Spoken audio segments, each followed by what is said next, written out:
நேரில் சந்தித்து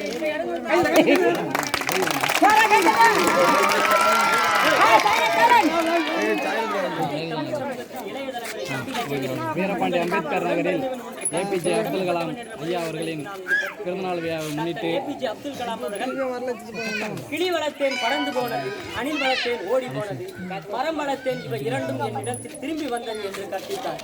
மரம் என்பது மண்ணின் வரம் வளர்ப்பதே மனித மரம் என்பதை அறிவார்ந்த என் அன்னை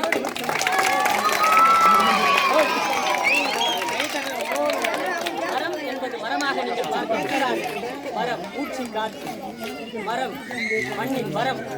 மரங்கள் இல்லாமல் இந்த உலகத்தில் மனிதர்கள் வாழ முடியாது. மனிதர்கள் இல்லாமல் இந்த உலகத்தில் மரம் வாழும் என்பதுதான் எளிய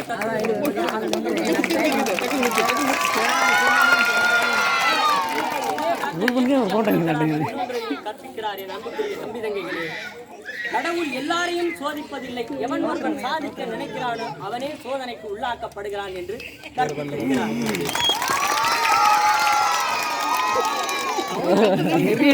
கூட்டமே இருக்காங்க.